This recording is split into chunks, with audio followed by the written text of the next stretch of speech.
Sisa 7 hari lagi periode salur PKH dan BPNT September-Oktober 2024. KPM berpotensi mendapatkan bantuan lebih banyak daripada periode sebelumnya.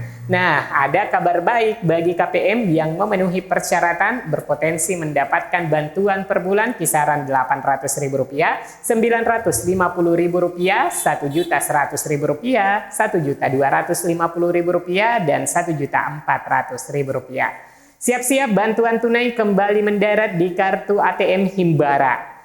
Nah, teman-teman, tentunya sebagai penerima aktif, jadwal pencairan sudah dinanti-nantikan. Pasalnya, sirkulasi pencairan per 2 bulan, durasinya pendek. Dari tahap pencairan sebelumnya ke tahap pencairan berikutnya, tak terasa ya teman-teman. 1 minggu lagi bulan Agustus akan habis dan awal bulan September ditetapkan proses pencairan PKH tahap 5 dan BPNT memasuki periode salur September-Oktober. Pencairan diharapkan disalurkan tepat sesuai jadwal penyaluran yang telah ditetapkan oleh Kementerian Sosial.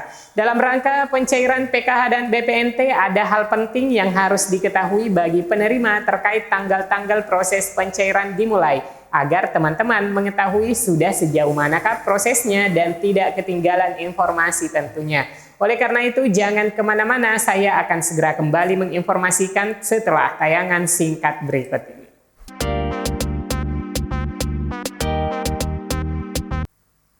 Assalamualaikum warahmatullahi wabarakatuh. Alhamdulillah hari ini kita berada di pekan terakhir Agustus. Tak terasa baru saja KPM mencairkan bantuannya.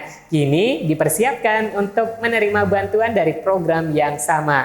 Nah, bagi teman-teman yang telah menerima bantuan PKH dan BPNT untuk periode salur Juli-Agustus kemarin, tentunya bertanya-tanya mengenai jadwal penyaluran berikutnya, yaitu PKH dan BPNT periode salur September-Oktober. Di mana pencairan BPNT tahap ke-6 Bank Himbara alokasi bulan September dan Oktober nominal yang diterima adalah Rp400.000. Bagi penerima PKH, pencairan tahap ke-5 ada perubahan nominal, ada pertambahan jumlah nominal yang akan diterima.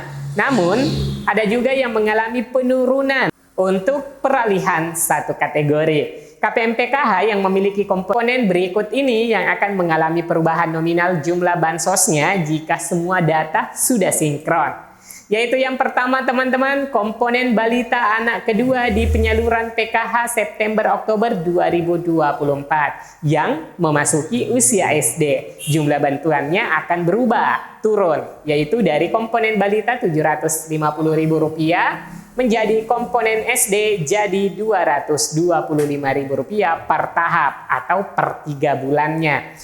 Yang kedua, komponen pendidikan dari jenjang sekolah dasar SD masuk ke jenjang sekolah menengah pertama SMP. Jumlah bansosnya berubah naik dari Rp225.000 menjadi Rp375.000 per tahap 3 bulan sekali. Yang ketiga, komponen pendidikan SMP masuk ke jenjang pendidikan SMA. Jumlah bansosnya ada kenaikan dari Rp375.000 menjadi Rp500.000 per tahap per 3 bulan.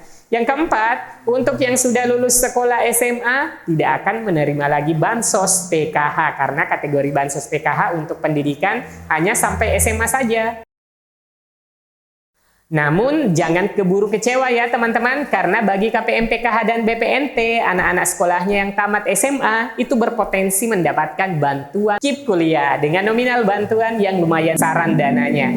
Nah, besaran dana bantuan KIP kuliah dilansir dari laman KIP kuliah Kemendikbud. Dana bantuan KIP kuliah 2024 bagi siswa penerima manfaat diatur dalam Peraturan Menteri Keuangan Republik Indonesia Nomor 4/PMK.02/2023. Bantuan KIP kuliah mencakup biaya pendidikan dan biaya hidup yang besaran nominalnya itu dibagi ke dalam 5 klaster yang berbeda-beda teman-teman. Nah, berikut rinciannya. Yang pertama, biaya pendidikan. Nah, pembebasan biaya pendidikan atau biaya kuliah UKT atau SPP bagi seluruh penerima KIP kuliah merdeka yang dibayarkan langsung ke rekening perguruan tinggi. Biaya pendidikan per semester diusulkan perguruan tinggi kepada Puslapdik berdasarkan rataan besaran biaya pendidikan mahasiswa non-KIP kuliah di masing-masing program studi pada tahun akademik yang sama dan atau 1 tahun sebelumnya. Prodi dengan akreditasi unggul atau A atau internasional maksimal 8 juta rupiah dan khusus prodi kedokteran maksimal 12 juta rupiah. Prodi dengan akreditasi baik sekali atau B maksimal 4 juta rupiah. Prodi dengan akreditasi baik atau C maksimal 2.400.000 rupiah. Kemudian poin kedua, biaya hidup.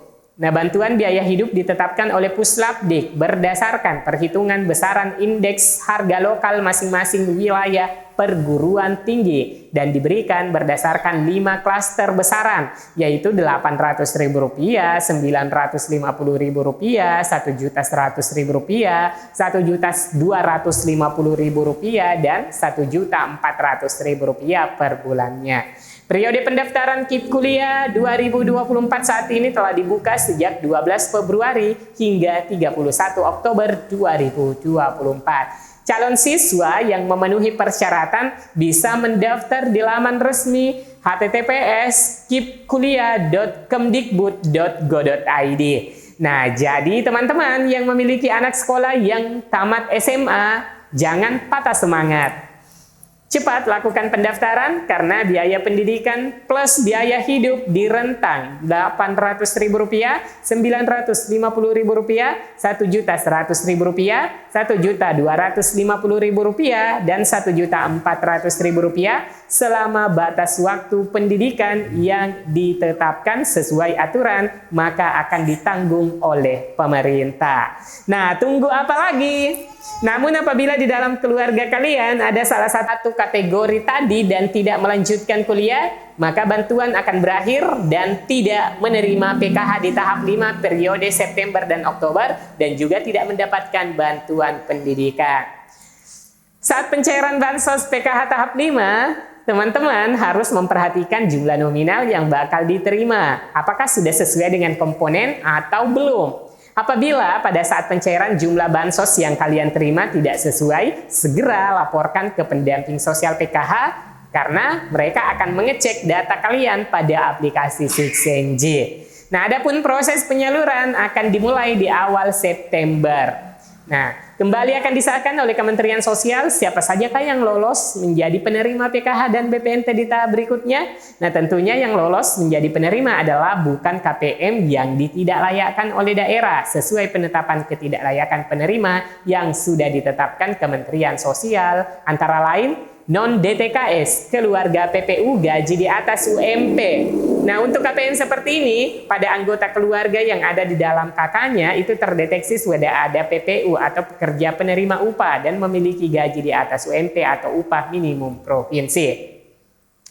2. Non-DTKS, keluarga tidak layak pemerintah daerah. Untuk keluarga yang masuk dalam kelompok ini adalah KPM yang sudah sejahtera dan dianggap mapan oleh pemerintah daerah. Yang ketiga, non-DTKS, keluarga ASN, Polri, TNI. Golongan masyarakat yang ada dalam kartu keluarganya ada yang menjadi aparatur sipil negara atau ASN. Yang keempat, non-DTKS, orang yang sama beda nik dalam satu KK. Nah, untuk KPM ini terdeteksi bisa saja berbeda nama dan nik, tapi orangnya tetap sama dalam satu KK. 5. Non-DTKS, keluarga dengan pekerjaan tidak layak menerima bansos. Nah, untuk golongan ini adalah KPM yang terdeteksi memiliki jabatan usaha yang terdaftar dalam database administrasi hukum umum AHU dan memiliki usaha dan usaha tersebut sudah terdaftar database AHU, tidak diperkenankan menjadi penerima bantuan sosial. Selanjutnya, non-DTKS meninggal. Nah, berhubung saat ini dalam proses uji kelayakan bantuan sosial berlangsung hingga akhir bulan Agustus, kemudian di awal September sekitar tanggal 1 hingga tanggal 5 dilakukan pengesahan bagi calon penerima, dan sampai pada penerbitan SPM dan juga SP2 DPKH BPNT September-Oktober diperkirakan pada minggu ketiga dan keempat bulan September. Dan pencairan di kartu KKS sekitar akhir bulan September dan awal Oktober 2024.